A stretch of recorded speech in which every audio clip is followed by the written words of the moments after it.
Hello, everybody, and welcome to the show. We are excited, as always, to be here.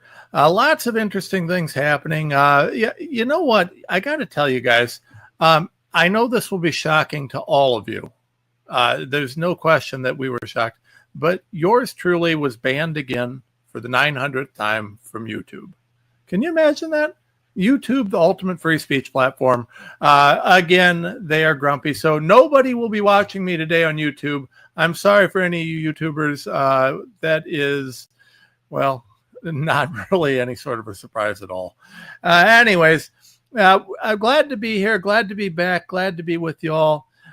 Big news today. We're going to be talking about an issue that I actually really care about a lot on a personal level, and that is child abuse, and particularly the brand of child abuse that goes with, the addictomy and wiener removal surgeries. We have an actual expert here. We got a doctor who is actually specializes in pelvic reconstruction. Now, the thing that you got to understand that is if you let your kid get their junk cut off, it doesn't matter what you do. You can't fix that. That's a one-shot deal. There's no putting it back. There's no fixing it. It will never work again. And you're essentially mutilating their sexual organs in a way where that child will never, ever be able to have a normal sexual existence with their future spouse or whatever. There is no, I tried this, now I'm going to go back. It doesn't matter. It's broken. You broke it. It ain't getting fixed, and it ain't coming back. So it is the ultimate form of child abuse to do this in children who, you can't vote as a kid, can't buy a gun, can't join the military, but you can go ahead and have your wiener cut off. I mean, I don't know what kind of sick nonsense this is, but I'm really excited about this interview. We've got some in other news. We got Bobby Kennedy out there. CDC is no longer recommending vaccines for pregnant women and children. Great. Congratulations. They're still on the childhood vaccine schedule, but they're no longer recommended. I don't know, folks. Listen, I mean, I understand that this is another step in the right direction. But it's still there, right? It's still there. They're still on the market. We're still giving these to kids. It's just, I don't understand. I don't understand how we can think that this is even a reasonable thing. This is sick on every level. And, why would we do this? But why would we cut our wieners off for our children? I don't know. Anyways, of course, my dear friend, Dr. Henry Ely doesn't really care. He's looking for actual action. He wants this stuff off the market. So we've got a legit ongoing dispute here because Maha really wants this stuff taken care of entirely. Bobby's doing a great job, but he's got to do it incrementally. And so it's an interesting topic here.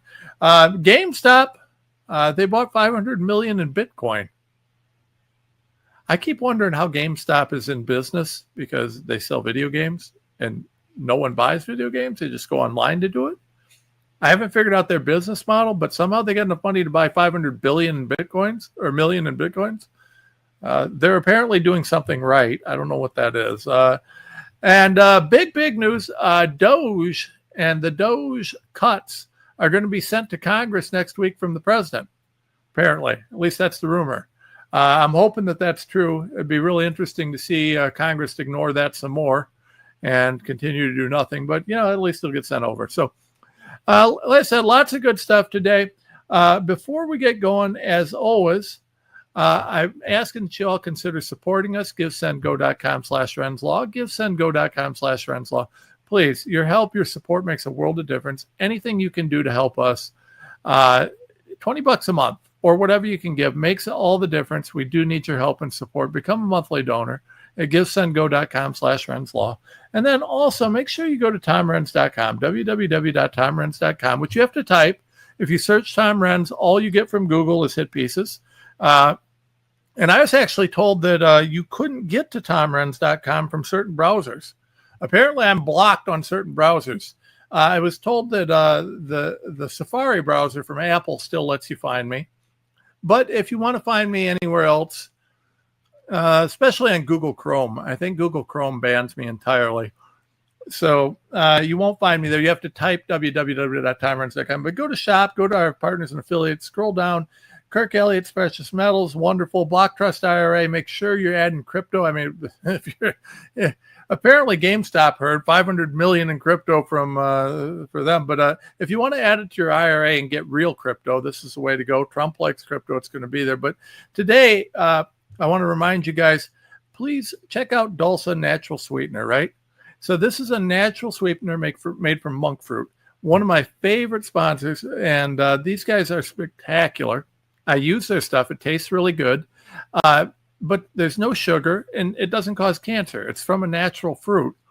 They've got probiotics in there, natural ingredients. It's a great product, and I would love y'all to try Dulce Sweetener. Love that stuff. We use it at our house instead of sugar. It's a great product. So, all right. Without further ado, we have a wonderful, wonderful doctor here, and I'm going to mangle her name a little bit because I'm just sure I will. But let me bring on Dr. Melanie Kreitz Bachert. But there you go. I actually told Dr. Melanie beforehand. I said, Melanie, can I just go with Melanie here because I'm going to mangle your last name? Quite all right. It's double German. It's not easy. I listen. I have 7 letters. Tom Renz. I mean, I got. The whole thing is 7 letters. It's really, and you'd be surprised how many Rams, but still 7 letters. So, anything more than that, like I said, if I was smart enough to do this, I'd be a doctor and not a lawyer. So Doc, you are a specialist in pelvic reconstructive surgery. Mm-hmm. And you've done this for more than a minute. It's not like your first day on the job. And you have really taken a very strong stance on what I would call the child abuse of this whole transgender movement. Mm-hmm. Tell me a little bit about, what happened. How do you get into this? Where does this start? Tell me the start of the story. So, I went into a urological residency. It was something that basically chose me when I was doing my medical school rotations. I did a urology rotation and actually really liked it. Had not even given urology a thought, but who does? Yeah, but interesting story. So I was supposed to have done a general surgery rotation, and that got canceled because 9/11 had just happened. And so the doctor I was supposed to have rotated with had to leave the country. Don't know why, but got canceled. And so I ended up doing a urology rotation, and then one thing led to another, and I actually really liked it. Ended up doing a urology residency, and about 6 months or so into my urology residency, my program director had said to me, you seem to have an affinity for, rebuilding the human pelvis. This seems to come very natural to you. Have you ever thought of doing a pelvic reconstructive fellowship? I said, no, I hadn't. And, I still had 4 more years of residency. So it wasn't anything that was even on the radar. So long and short, I ended up doing a fellowship in female pelvic medicine and reconstructive surgery, which was back before transgender fellowships were a thing. So basically the fellowship that I did in general pelvic reconstructive medicine is the fellowship that you would do if you had thought about going into transgender medicine at the time. So you kind of did that general fellowship, and then after you finished that, then you kind of went off and worked with somebody who had been doing this for years, and that's how you then honed your skills specifically in transgender medicine. I just chose to be a healer. I wanted to rebuild the pelvis for, to make people better and to make people's lives better instead of deconstructing healthy tissue. Yeah. So let's go back here for a minute, because one of the things that is reality is a lot of people don't know certain stuff about this. So let's talk about this. First of all, if you could give me kind of a rundown of what is a urologist? What do they do? Because I want people to understand when you talk about this, you literally are the expert on this particular thing, because not only do you you have the urology background, but then you focused on reconstruction. So I want to talk about those two things. So for a layman, help us to understand what a urologist does, and then help us to understand what specifically a pelvic reconstructive surgeon is focusing on that makes you really, because you really do have a unique perspective on this, and it's really critical. Yeah, so a urologist is a surgeon who has done general surgery training in addition to a specific residency in urology. And urology specifically deals with bladders and kidneys, urethras, prostates, urinary incontinence, kidney stones, all of those things. So the surgical aspect of the urinary system. Yeah. And that's what we do. And then once I finished my urology training and was a full-fledged urologist, I decided to go on to do another couple of years of training just specifically in rebuilding those organs. So for instance, men with prostate cancer who had been treated with radiation that maybe developed a fistula, which is a connection between the bladder and the skin, or the bladder and the rectum, or the urethra and the rectum, or developing a stricture, which is a narrowing of the urethra, which is the tube that carries the urine from the bladder to the outside of the body. Right. Basically, I can rebuild that. I'm trained to rebuild that and restore that tissue. Ladies with dropped bladders and dropped uteruses, basically rebuilding the vagina and putting everything back where it belongs, so that it functions normally again. So all of those pelvic complications, mesh, the transvaginal mesh, I specifically was the go-to person that dealt with the complications of mesh surgeries. Yeah. I also am trained to put in mesh. So I also did the mesh surgeries as well. So everything that encompasses something that's wrong with the pelvis, specifically the urinary system of the in the pelvis, just rebuilding that and restoring that to have at least as most normal function as possible. Right. So this is really as someone who specializes in the boy and girl parts. Correct. And making sure that they're built and working and connected and doing things in the right way. And and your work was focused on there's medical complications that can occur. There's issues, whether it be, I mean, you could have a car wreck, you could have a complication from another intervention or another illness, or you could just become ill yourself in one of these areas. And you did the work. You put that stuff back together. Mm-hmm. Now, one of the things that someone who specializes in surgery down there looks at it, unfortunately, at this point, is not a large group, but there's a number of doctors whose job it is to mutilate children's genitals or adult genitals and to try and pretend that those people are something else. This stems, and I'm going to share this, but you feel free to jump in here because you're the expert. So the whole idea of transgenderism, what used to be called gender dysphoria disorder, and it was a psychological illness. Mm-hmm. It's a mental illness because you're delusional, right? You're a boy, you got boy parts, you think you're a girl, you're pretending you're a girl, but if I tell you that the sky is red, it's not, it's blue. It doesn't matter if I tell you it's red. There is no my truth, your truth. It's just blue, right? Mm-hmm. So people with gender dysphoria disorder were historically treated as though, rightly so, they had a mental illness, and we tried to help them to recover, to recognize, no, you're not actually a girl. Much like, I'll tell you, Doc, the example I always use is when my kids were little, they would pretend to be animals, they'd pretend to be superheroes, this, that, and other.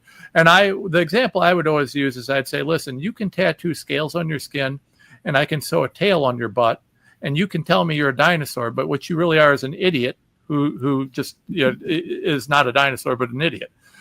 In the same way, you can remove your junk and don't make you a girl. I mean, your genetics are the same. You're just mutilating a piece of your body. So historically, if I'm not mistaken, this was always treated as gender dysphoria disorder, which is a mental illness. Is that correct? Well, according to the DSM-5, which is the manual for medical disorders, that is correct. It is in the DSM-5. Gender dysphoria is something that is and was treated as a mental disorder.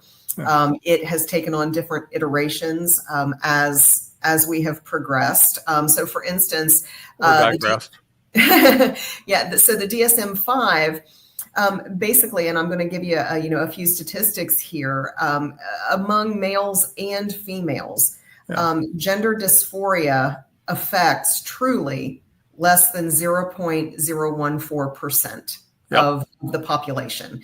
So this is not a majority of the population. What we're seeing over these last several years, and I would say the last 5 years, we are seeing an uptick in this. And basically, if this were as prevalent in the younger population as the mainstream media would have us to believe, we would actually see, which we are not seeing, older individuals, 50, 60, 70 years old saying, oh, thank God, I can finally live as my true self. I can come out as transgender. We're not seeing that. No. We are seeing this epidemic of children. And I want to be clear, that's what I want to talk about today. If you're an adult and you make this decision and you go through all of the proper steps and you fully understand what you are doing to your body, and it has been properly explained to you, the ramifications of hormonal manipulation and surgical manipulation, fine, you're an adult. 100%. Do what you want to do. Leave the babies alone. Leave the children alone. Back in 2018, the Journal of Adolescent Health, Medicine, and Therapeutics came out with a study that demonstrated that 80% of kids would desist naturally with puberty. And for the layperson, that means basically if you let the kid go and go through natural puberty, a girl might think that they're a boy and a boy might think that they're a girl. But as they go through puberty and the confusion and the hormones settle, they are going to desist. They're going to figure it out. They might be gay, but they're not going to be transgender. Yeah, 100%. Well, but this is really something that was nefarious from the beginning, right? So you've got less than 0.1% of the population, but yet this has become a big thing. And what it's become is a social club, right? That is you got parents who love to say, "Oh, I've got a trans kid," and then you've got kids who love to rebel, love to do this, and then you got all these online communities and the teachers, and they're pushing it. They're actually glorifying it as though it's something special or good, when it's literally a mental illness. So you've got that happening. But all of this came from, and I would argue that it came from a couple Dutch studies that were absolute garbage. So, I mean, kind of the origin of this was a Dutch study, and I got some notes on it. 70 kids. They did a study on 70 kids, and these kids were all between 12 and 16, and they were all hand chosen to be in the study. It was a picked study. It was a predetermined study. It was going to come out the way that they wanted it to. And they argued that it had improved psychological outcomes and this, that, and other. And because of that, they said they then took that crap and transitioned from that to, your kid's going to commit suicide if you don't give them this. Correct. And there's a lot of steps in between. But they did a follow-up studies on the same group of crooks and perverts in, I think it was 2014. A follow-up study on that, kind of pushing the same nonsense. And these studies were not replicable. There was no control groups. There was nothing involved in these. There's short-term, no long-term data. It was garbage.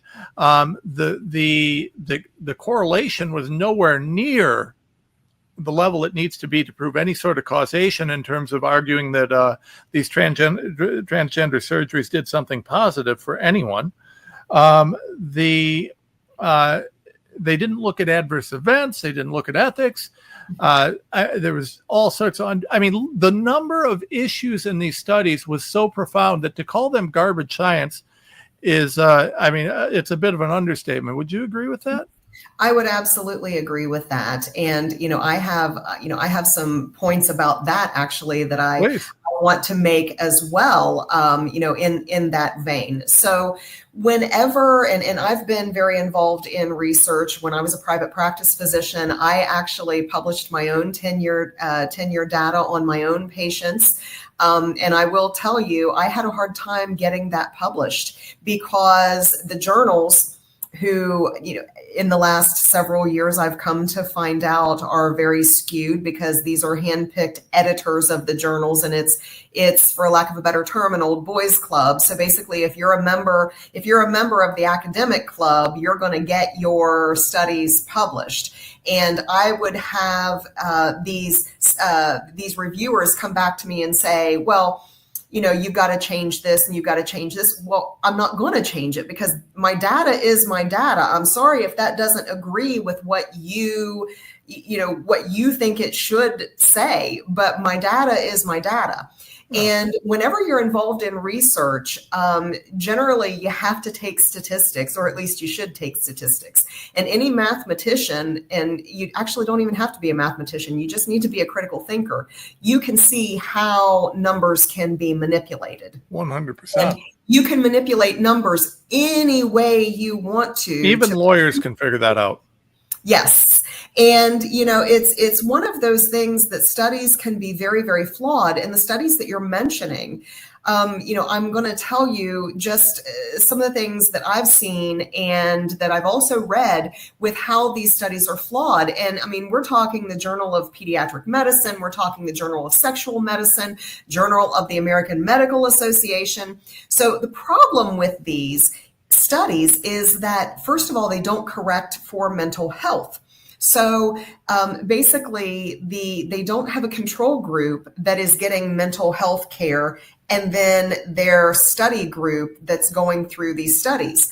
And then, so that's the first flaw. The second flaw is that some of these studies were conducted exactly while psychotherapy was being conducted. So you basically have no control group. So you don't know at that point in time, well, is it the mental health care that's making the difference, or is it, the gender affirming care that's making a difference? When you've got the two being conducted simultaneously, you can't tell which one is is helping.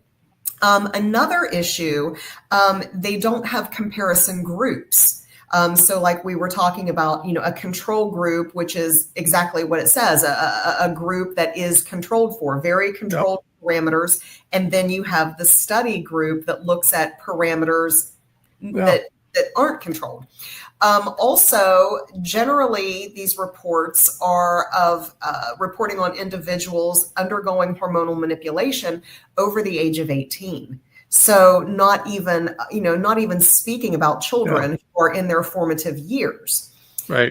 Also, the report of the use of hormonal manipulation in individuals, and the point that I want to make here is the gender dysphoria, rather the rapid onset of gender dysphoria. They're looking at that rather than individuals who have had gender dysphoria for a number of years. So, there's a huge difference in somebody who just recently and rapidly thinks that this is happening to them versus somebody who has felt this way for a long period of time, which, if we go back to what we were talking about in the DSM-5, that very small subset of the population who struggled with this for a long time. Yes. Basically, what children are dealing with right now is what should be termed rapid onset gender dysphoria, which is basically peer pressure.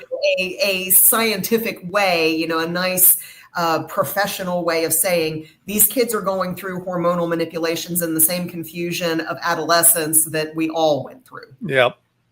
100%. And so let's jump into our disclaimer here, right? So I look at this as a lawyer, and listen, if you're 40 years old and you've been a boy that thinks he's a girl and dealing with mental health issues for your whole life, and your doctors have counseled you, and this, that, and other, and you want to spend the rest of your life paying the medical bills that go with this, I don't think we the people, I don't think anybody should fund this. But if you want to do all those things and you can afford to do it, you should have the legal right to do whatever you want, because I don't care what you do. You live your life, I'll live mine. Here's the problem. For a child who can't decide to buy a beer, can't decide to join the military, can't decide to buy a gun, can't do a ton of different, can't even go to a bar, to make the decision really based on nothing more than peer pressure. I mean, when the less polite way of saying the rapid onset gender dysphoria disorder is just saying a peer pressure scheme based on marketing. I mean, that's what and frequently that is what it is, right? You get a kid who is awkward and socially weird and this, that, and other, and they're a little out there, and they get on their online group and they're essentially groomed, told, hey, you can be a part of us. Maybe you're trans like we are. We want you to be a part of it, and they're made to feel good, and so they then they get to a point where they actually believe this stuff, and then they push it. Well, there is no way for a 12-year-old kid to give informed consent on something like this. It's not possible. Correct. It's not possible. So, I mean, which is interesting because we've got kids making decisions that they're saying are based on informed consent younger than kids. I can say this as a lawyer. So in each state, there's typically an age where if the parents get divorced, the courts will listen to the kid when the kid says, I want to live with mom or dad. When they get to a certain age, the courts will say, yeah, okay, you're old enough to make your own decisions. Where do you want to be? Right. Now, that's frequently, it's not a black and white line usually. It's usually kind of a scale and based on maturity. But we have kids making the decision to get their wiener removed younger than they could actually make a decision who they wanted to live with if mom and dad got a divorce. This is insanity. As a doctor, do you see any way? Oh, I think it's child abuse. It's criminal. Do you see any way? I mean, I know you're not a psychologist, but do you see any way for, some of these young children to provide any sort of reasonable informed consent on this? No, absolutely not, because we know that the human brain is not fully developed until around the age of 23. So in my case, I'm 48. I'm still working on it. So, children cannot make these decisions. They, as I've said before, very frequently, children have not lived life. First of all, they don't have the life experience. They don't have the wisdom, of living and, of years. They're going through natural hormonal fluctuations in the body that confuse us all. I mean, let's be real. I mean, when we were teenagers, one day you wanted to be this and the next day you wanted to be that, and you felt this way one day, but feelings are not reality. And that's the whole thing. You can't treat a psychological and hormonal fluctuation and feelings with a physiological and anatomical fix. It just doesn't happen. You don't fix one with a different solution. You just can't. And the children just can't. They just don't know that if you say to them, well, hey, if you cut off your breasts, you're never going to be able to breastfeed your own children. Well, that's okay. I don't care about that. Or right. If you alter your body hormonally or surgically, you may not ever be able to parent your own and be a biological parent to your own biological children. No, that's okay. I don't care. I don't care about that. They don't know what they're trading. They have not lived enough life and have enough wisdom to know what they are saying yes to. Well, no, just naturally, no one at 13 years old thinks, I want to be a mom. I'm not saying we don't have kids that are sexually active that shouldn't be at that age anyways, because we keep sexualizing our children. But nobody at 13 years old is, I want to be a mom or a dad. That takes until your mid-20s typically or later. but it's just not something you want to do at that age. So like, you don't know that you're giving up anything, because the only thing you're doing at that age is trying to be more popular. Correct. Now, when we think about this, and I'm transitioning us to the surgical aspect, because that's the money shot for this conversation. Because when you start to understand the horrors of that, you understand why this truly is such child abuse. But before I get there, and I know you're not an endocrinologist, but you're a doctor, you understand this, the hormonal treatments. Because a lot of people say, well, yeah, I'm just going to put them on some hormones, we can undo that. You can't. When you start disrupting, particularly a prepubescent child, correct, when you disrupt their natural development in that way, there are a lot of side effects, including permanent sexual dysfunction. Correct. And the inability to make babies. You won't develop. If you're a boy, you're not going to develop into like a full-grown man. You're going to develop into, something less. So if you want to change, you missed your opportunity. And if you're a woman, you're going to grow into something much bigger and more manly than you ever would want to be if you were a woman. Can you talk to me about some of those side effects and some of the permanent nature of some of that stuff? Because that's critical. Mm-hmm.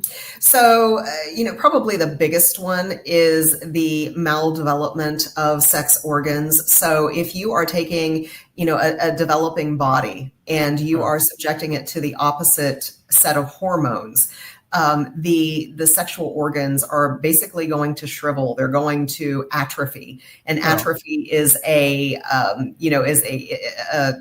polite way of saying they're going to shrivel up.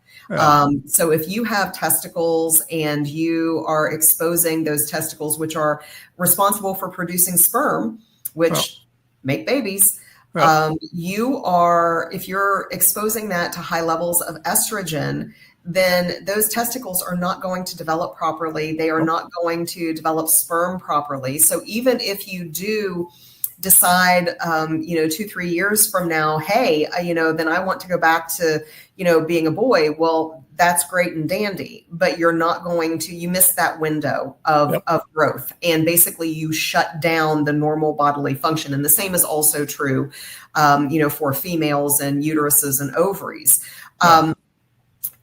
Some of the other things that we consider are the actual natural effects of testosterone. For instance, if I have an adult man in my office for whom I'm giving testosterone supplementation because, his body's not producing as much testosterone as he should, and he's having erectile dysfunction and fatigue and those sorts of things that we commonly look for with adult men, there is a reason why we check blood work regularly, because it comes with heart disease, the potential development for heart disease. Likewise, high doses of estrogen with, osteoporosis and the development of osteoporosis, those sorts of things, not to mention if you are specifically putting a female body through high levels of hormones, during the developmental phases, you're going to get muscles and bones and joints growing in ways that they shouldn't.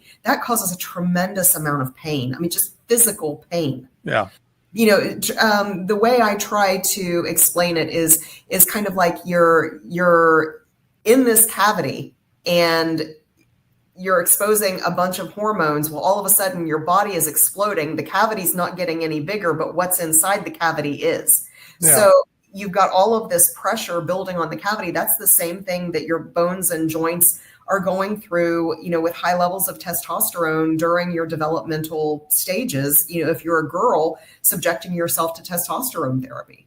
Well, I mean, one of the things that people, I think, got to understand, feel free to correct me because, again, lawyer, not doctor, but, is that if I supplement your hormones in a way where you're a boy and I'm giving you girl hormones, or you're a girl and I'm giving you boy hormones, you're not changing the genetics. Correct. You're just changing what happens around it, right? So your body, let's say that you're a 130-pound woman and you decide you're going to be a boy and we start pumping you full of steroids.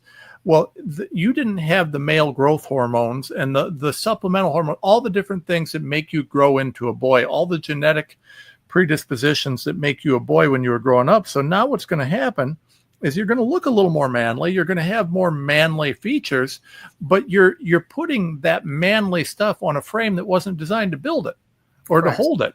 And so it's like building a house on a bad foundation. It's going to collapse. You're going to have a lot of troubles. And that's kind of what we're doing here. And you can't undo it. Once the damage is done, it's done. And so that's critical. So for kids, I think that the key here to understand is anything you do on this is damaging. I mean, any sort of medical intervention, hormonal or otherwise, going to be damaging and likely permanently damaging, even if it's low levels. There is no, I'm just going to try this. You are screwing your kids up. You are abusing them. You're destroying their future ability to be a parent, to make babies, to do anything they might want to do. So that's that. Now, for the real sickos, they then move on and they actually let their kids get their junk cut off or added to. And I would love you to tell us as much and as graphic a detail, because I want people to understand.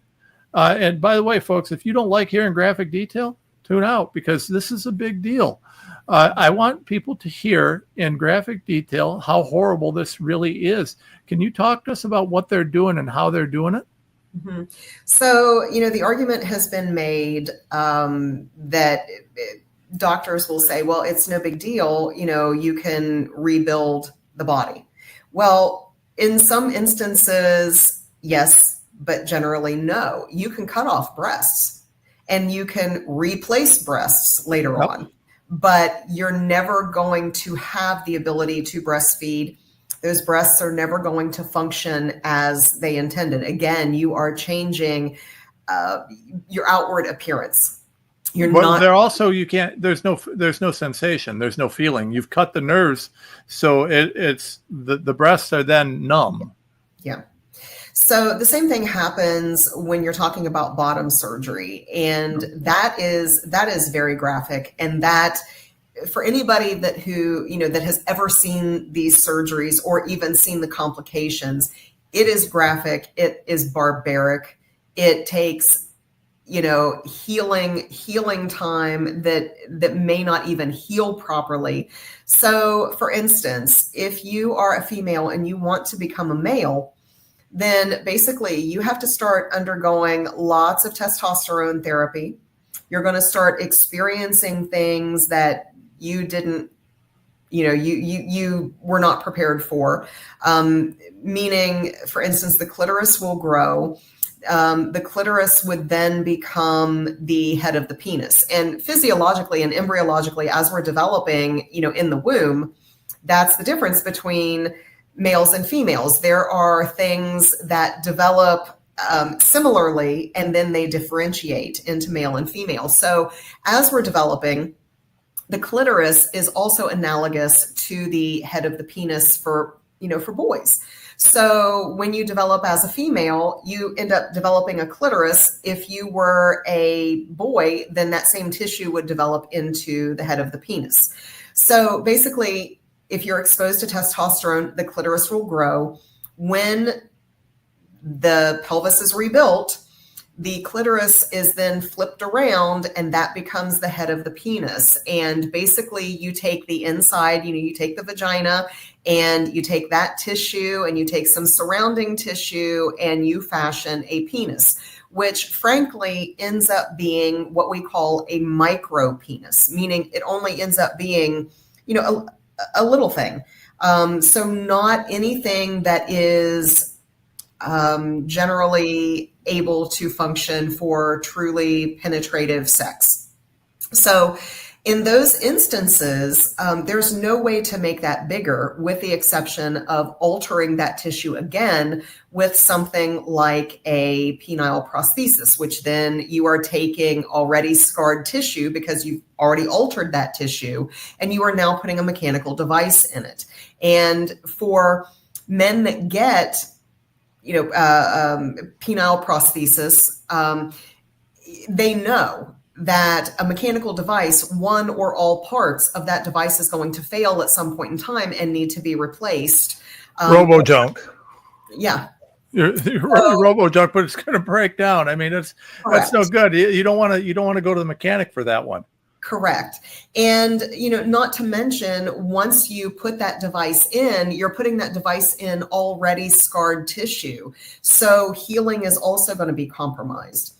Likewise, for a male trying to make themselves look like a female, basically you take the scrotum and you turn it inside. You turn it inside out like a tube sock and you push it inside. But the problem is you have to go through some steps beforehand, meaning, the scrotum, the ball sack, if you will. The scrotum has hair on it. So you've got to go through the process of getting the hair removed if that is going to be turned inside out for a vagina. Otherwise, you're going to have hair growing inside your vagina. Sort of thing. And that's really sexy. I mean, who's not turned on right now? And you sometimes even have to alter that tissue and add to that tissue to get further depth, because there's not enough tissue there to make a deep enough vagina for penetrative sex. And sometimes that extra tissue comes from the colon, which, let's be honest, the colon has a different type of tissue. Man, that's shitty. Vaginal tissue. And it's got a different type of bacterial microbiome. So basically you've got this open wound with different kind of bacteria in a cavity that was not meant to be there to begin with. So it starts becoming very gross. Not to mention, as you're doing this pelvic reconstruction, you're taking, there's nothing reconstructive about it. You are deconstructing. And I want to make this different, want to make this differentiation. True reconstruction is taking a damaged tissue and making it functional. In this sort of thing, you are not reconstructing anything. You are deconstructing, because you are taking perfectly normal tissue and breaking that down and forming something artificial. And that is the difference. That is not reconstruction. You are breaking it down initially, so you are intentionally damaging it and then reconstructing it into something artificial. Now, if you develop during the healing process, if you develop something, for instance, like a fistula, which is a connection between, let's just say, when you're reconstructing or fashioning, I should say, the urethra, the tube that carries the urine from the bladder to the outside of the body. There's a big difference between the urethra of a male and a female. The urethra for a female is naturally only about this long, about 1 to 3 inches long. For a male, it's 5 to 7 inches longer, because it runs through the penis up into the bladder. So having said that, if you are refashioning a urethra and it doesn't heal properly, and for instance, you get a fistula, a connection between the urethra and the rectum, you could be pooping out of your urethra and you could be peeing out of your rectum, and both vice versa.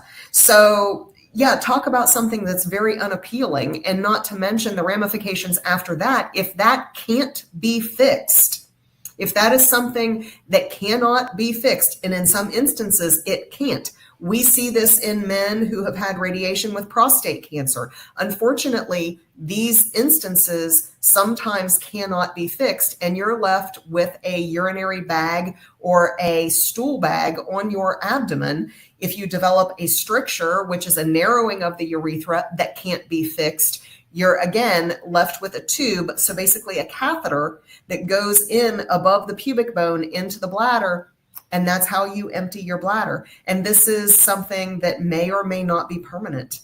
So I got to be honest. I got to be honest with you. I mean, like, I've got a million jokes, and I kind of don't even want to make them, because it's so repulsive. I mean, the idea that you're going to make a vagina out of a combination of a hairy scrotum and a poop pipe, and then call that a sexual organ, is just, I mean, does it get more repulsive? But that's what we're doing to our kids, folks. That is what they're doing. They're taking your butthole and your hairy scrotum and trying to call that a vagina. I mean, it doesn't get worse than that. I mean, this is repulsive. And yet, this is somehow being celebrated by left wingers around the planet as though this is a good thing. I mean, in all of these, and I'm sorry to interrupt, Doc, but I mean, this is so repulsive. I mean, it's nuts, right? No, I'm okay. Sorry. But the thing about this is that even if you get this done, and even if it sort of works the way they plan, you still don't have feeling. You're not going to. There is no enjoying the sex because there is no. I mean, it's just a unfeeling broken hole or unfeeling broken tube hanging off you that doesn't do anything. And they also don't, my understanding is they don't function. If you want the boy junk to get hard, you have to have a robot, mechanical thing in there. And if you want the girl stuff to work, you just got to use lube. Is that right? Yes, basically so. And there was a study that came out in February of 23, indicating that upwards of 75% of individuals that go through these alterations do not have proper sexual function. So you're also going back to the informed consent or lack thereof. Yeah. Children, cannot consent. Most of them don't fully understand what sex is to begin with, No. and certainly not a fulfilling sexual relationship with a loving partner. And that you can't explain to them that they would be giving that up and potentially giving that up. No. And, and I do want to say, there are a number of individuals that have had, these surgeries, adult individuals that have had these surgeries that, are, I would say perfectly fine, meaning the surgery goes well, the stars align, and they've not had any problems. But what I will tell you is that once you alter tissue like that, you are making patients for life. And to go back to, your prior point about, altering, manipulation of hormones, regardless of whether you transition or detransition, you are going to be a patient for life one way or another, which makes this incredibly lucrative. So not only for the surgeons, because these are incredibly lucrative surgeries for the surgeons, but it's also a cash cow for the pharmaceutical company, because even if you detransition, you've already spent a number of months, years manipulating hormones in the opposite direction. You're not going to have normal hormonal function. So if you are a boy who did some hormonal manipulation to become a girl, and then you go back, you're always going to be taking testosterone. You're always going to be under the influence of those hormones. So you are going to be a cash cow. And to that end, between 2019 and 2023, the total submitted charges for hormonal manipulation and surgeries for minors was $120 billion, $120 million, 120 M with a million. So $120 million. Well, I mean, this is why the real reason they're doing it, especially, and my understanding is they're really doing a lot of this at the Planned Parenthood clinics. They've kind of moved it there because, well, I mean, they got to make their money somehow, and killing babies isn't enough. So you throw in the genital mutilation. Have you worked with, interviewed, talked to? I mean, how much interaction have you had with kids who've gone through this across the board? I mean, is it a fair number? Are you seeing buyer's remorse? What are you seeing when if you have that sort of interaction? Well, we are seeing buyer's remorse. In fact, as you and I were talking, beforehand, I'm working with a group of attorneys out of Dallas who are doing nothing but, litigation for detransitioners. So dtranslaw.com. And these are two God-fearing guys. They left their corporate law practices, and they felt led to do this. So they joined up. They formed this law firm, and they are literally covered up with business. They have got more cases than they know what to do with right now. back to your question about have I personally worked with children? I have not. My private practice was an adult private practice, so I can answer that to say that I have dealt with adults who have been undergoing transitioning, basically hormonal manipulation in preparation for surgical alteration. Yeah. I can tell you some stories that I experienced from these individuals who were adults, but came to see me as referrals because things were happening with their bodies under this hormonal manipulation that they weren't understanding. And come to figure out, through my questioning and through my physical exams, they were experiencing what would be normal physiologic processes of the opposite sex. So basically I had a female that came in, an adult female that was going through hormonal manipulation to alter her body towards male identity. So was under the influence of high doses of testosterone, of course, and was referred to me for chronic pelvic pain. In questioning the individual, the pain was happening the first couple of hours upon awakening in the mornings and would go away as, the individual got up and moved around. It wasn't really happening at any other time unless the person became sexually aroused.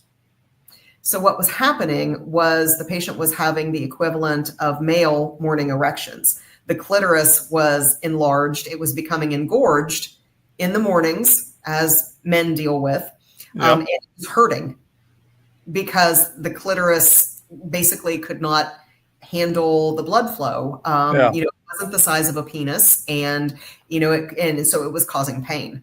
So this is an adult individual that was not fully made aware or explained that these things were going to happen, and this is what happens to men. So how can you, back to the lack of informed consent, how can you expect a child to understand these things when I dealt with adults who also were not informed and didn't understand what was happening? I got it. So one of the premises behind this, and one of the lies they tell, is you've got to do this or your kid's going to kill himself. And there are stories, numerous stories, where people are just like, listen, I had to. They told me my kid was going to be suicidal and that I'm a terrible parent, and this, so I had no choice. The reality is that there is a very high suicide rate in the people that do this. It's actually more dangerous to do this than not to. What do you know about that? That studies have shown that there is no difference in suicide rate. In fact, I believe it was a Finnish study that came out that said when you correct for mental health, there is no, meaning when you take into account mental health and you take a look at that, there is no difference in suicide rate. Yeah, and I would argue that if these studies were done properly on a large scale, they would find the opposite. I would say that you would probably find that. Because, the studies are all, I don't think there's been any real good studies that have properly checked this. I know that they were going to do the big study out of New York. We funded it using government dollars, everything else. They got the results. It was all done. But the results were going to show something they didn't want to see. So they actually refused to release the results. That was Joanna Kennedy Olson. What's that? That was Joanna Kennedy Olson. Yeah. And yes. Tell us about it. So this was her own data, and her data did not prove the point that she was trying to make, that she advocates for. So it wasn't published. It was pulled. And I'm sure the AMA, it was anybody. I'm sorry. I'm sure the AMA and the medical groups and the state medical board all took action against her license like they did everybody else do. Oh, yeah. No, she is still out there pushing the same hogwash on everybody that she was before, that this is great for children and you're doing the best thing for children, which is complete and absolute hogwash. This is criminal. This is absolute criminal behavior. And if you were at all, and I will say I am appalled at my colleagues, and specifically in this instance as well, because as somebody who has been engaged in research and publishing my own data, I wanted to know what my data was showing because I wanted the best things for my patients. If a procedure that I was doing on my patients was not showing the exact benefit that I was telling my patients that it would give to them, I didn't want to do the procedure anymore. And in fact, there were procedures that I stopped doing very early on, and they are very common procedures that are still done on females right now for pelvic reconstructive purposes, to lift up the bladder, that only showed a 5 to 7 year success rate. And I was actually seeing less than that. So I stopped doing procedures like that early on. So if you are truly engaged in research and you want the truth, regardless of what that hypothesis says and what those conclusions show, you need to publish that data because that is truth. That is fact. Oh. And if you are not interested in giving your patients the facts, you've got no business being a physician. Well, you mentioned the guys doing the legal work out of Texas on this, and I would hope that would be one of the people they should look at. I mean, just as an attorney, if I look at this, I'd say, okay, you got a doctor who has the data, did the study, and then withheld the results so she can continue pushing this. I don't think you could get a better example of someone that ought to be sued by one of her patients that had buyer's remorse. I mean, I hope they sue the heck out of her because that's clear as day. I mean, that's absolutely clear as day. There's the federal government allowing it to happen, so there's culpability there as well. Not 100%. 100%. You got to ask how they're still allowing it because Trump's against it, but they don't seem to be able to manage that at all. All right, Doc, we're coming up on the end here. I really, really appreciate this. This has been really, I really hope this show, I hope everybody's watching this one because this is really important. This, I think it's been a very brutally blunt show and it's really an important thing. Do you got anything you want to finish with on this, just kind of to wrap her up? Well, I just want to say to parents, for God's sakes, please talk to your kids, be engaged with your kids, know what they're doing, know who they're talking to. I am not a fan of children being on social media and having access to social media. That we saw a study from 2015 showing that as soon as social media came to be, we saw a huge uptick in this sort of thing. So, and this influence. So for the good things that social media can do, which I also feel are very minimal, there are also some very bad things and some very bad influences. And when children are going through something that's naturally confusing, such as adolescence anyway, let them, support them. You don't have to affirm what they're doing. Just be there, love them, and support them. And let them know that, hey, this is a confusing time. We've all been there. Let's sleep on it. Let's just sleep on it and let's give it a little bit of time. And, we'll help you through this as best we can. Yes. But let's sleep on this and see where it takes you, because 80% of these kids are going to desist. Get involved in your school boards. Be outspoken. If the cops have to drag you out of there, then the cops have to drag you out of there. Don't let the opposition fearmonger you. Don't let them emotionally blackmail you. Just be an advocate for your child in the way of not pushing this sort of thing on them, because it is irreversible. Regardless of what anybody tells you, you're hearing it straight from a physician that knows, that has dealt with this sort of thing. It is irreversible. Once 100%. You start getting to the hormonal manipulation, and finally, once you get to the surgical aspect, it is irreversible. 100%. And I hope that people are hearing this. This is a really big deal. Got to quit doing this to our kids. Doc, thank you so much. I hope you come back and talk to us some more about this. I've enjoyed this a lot. And it's weird. It's a topic it's hard to enjoy talking about, and it's awful. So, but I appreciate you being here. They are worth it because they are our future. And, they are. Train up a child in the way he should go. And when he is old, he will not depart from it. And the children are worth it. 100%. Protect your kids, folks. Keep an eye on them. No one else will. Thanks for joining us. We will be back